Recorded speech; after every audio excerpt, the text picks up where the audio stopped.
জন্য আমরা তাহিরি জাহিরি বাতিলের দ্বারা আছি, আমরা সজাগ আছি। রাজনৈতিক প্রতিহিংসা তৈরি হবে, কথা বলে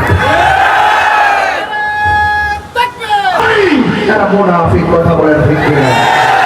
এখানে নামাজ পড়বে, এখানে তাসবিহ হবে, পক্ষে বলা হবে, আমরা সব সুন্নি। মারহাবা বলেন।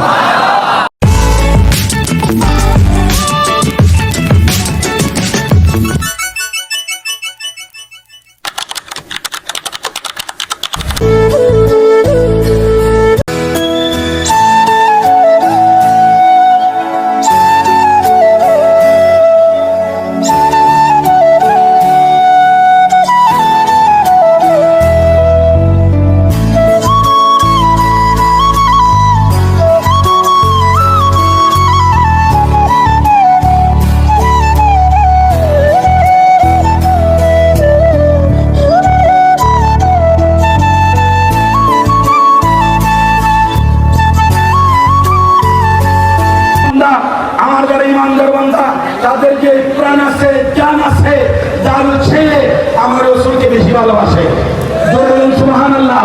কাকে ভালোবাসে? আল্লাহ পাক করতেছেন আমার মুমিন বান্দাদের কাছে তাদের জানের চেয়ে আমার রাসূল বেশি প্রিয়, বলুন সুবহানাল্লাহ। আজকে একটা ঐতিহাসিক দিন, ঠিক না বেটি? আজকে আমাদের জন্য ঈদের দিন, ঠিক না বেটি? আমাকে ট্যাগ লাগিয়ে কথা বলবেন না, সাবধান বলে দিলাম। আমাকে কোন ধরনের ট্যাগ লাগিয়ে কথা বলবেন না। আমি সার্বভৌমত্ব সুরক্ষায়, ধর্মের সুরক্ষায়, সম্প্রীতি বান্ধব একজন মানবিক যোদ্ধা হয়ে মানুষের কল্যাণে কথা বলি, কথা বলে ঠিক কিনা বলে? আমার কনসেপ্ট ক্লিয়ার বাংলাদেশে। আমার রেকর্ড হাজার হাজার রেকর্ড আছে, কোটি কোটি মানুষ আমার দেশ বিদেশে আমার কথা বলা শুনে আমি সত্যিকার অর্থে কি বলতে চাই, কথা বলে ঠিক কিনা?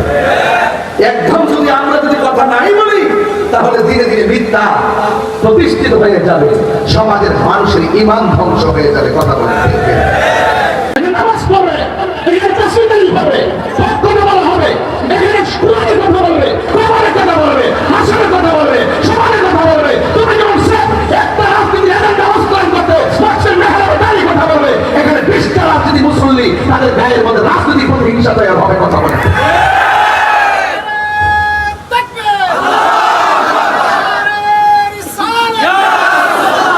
পাবার জন্য চেহারা শর্ত না, আল্লাহকে রাজি করার জন্য চেহারা শর্ত না, আল্লাহকে রাজি করার জন্য সুন্দর একটা মনের দরকার। আল্লাহ পাক কারো ড্রেসের দিকে তাকায় না। এরা মুনাফিক, কথা বলেন ঠিক কিনা? মুনাফিকরা তাদের চরিত্র আরেকজনের উপরে চাপিয়ে দেওয়ার চেষ্টা করে। এই জন্য আমরা তাহিরি জাহিরি বাতিলের দ্বারা আছি, আমরা সজাগ আছি। সার্বভৌমত্ব সুরক্ষায়, ধর্মের সঠিক সুরক্ষা পাহারা দেওয়ার জন্য ইনশাআল্লাহ শুধু আমি নই, আমার সাথে কোটি কোটি সুন্নি জনতা রয়েছে। এই যে সাউদিয়া কেরামের দেশ, কথা বলে ঠিক কিনা? এই দেশ ইসলাম আনছেন আল্লাহর নিদন, যেখানে ইসলামের সুমহান পানি ছড়িয়ে থাকবে, সেই জমিন ধন্য, সেই মাঠ ধন্য, সেই পানি ধন্য, সেই জীবন ধন্য। এই জন্য এই দেশ সুন্নি মুসলমানদের দেশ। আর বাকিরা যারা আল্লাহর মাজারের উপর আক্রমণ করে, লাশ কবরটি কুটিয়ে পুড়িয়ে দেয় এবং যারা ধর্মান্ততা ছড়ায়, এরা হলো দখলদার, কথা বলেন। রাজনৈতিক দ্বন্দ্ব বুঝবেন না, আমরা রাজনীতিও করি আল্লাহর জন্য, আমরা রাজনীতি করি নবীর জন্য, দুনিয়াদারির জন্য নয়, কথা বলেন ঠিক কিনা? দুনিয়ার জমিন পরীক্ষার জমিন, কথা বলেন ঠিক কিনা? এই পরীক্ষার জমিনে আপনাকে ধৈর্যশীল হয়ে থাকতে হবে। আমাকে তো অনেকেই বলে হুজুর আপনি যেভাবে কথা বলেন এই মুহূর্তে এইভাবে কথা বলা উচিত নয়। আমি বলি যে এই মুহূর্তে এইভাবে কথা বলা ফরজ। আমরা সব সুন্নি, মারহাবা বলেন। গত কয়েকদিনকে কক্সবাজার দিনে মাহফিল করেছি, আজকে উকিয়াতে মাহফিল করার জন্য এসেছি।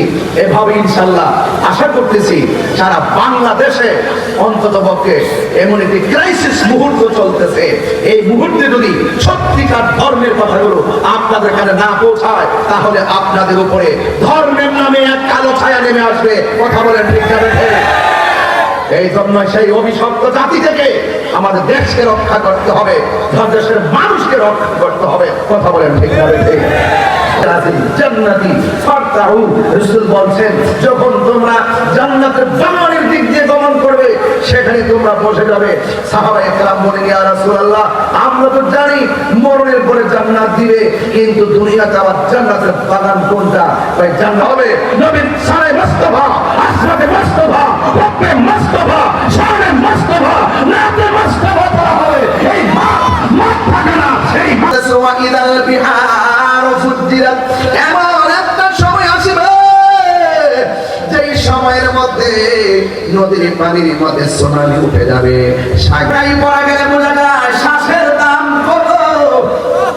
আইসিইউ যখন মুখের মধ্যে লেগে যাবে তখন বুঝবেন আপনার শ্বাসের দাম কত। এই জন্য শ্বাসটা সময় মতো মাঝে থাকার আগেই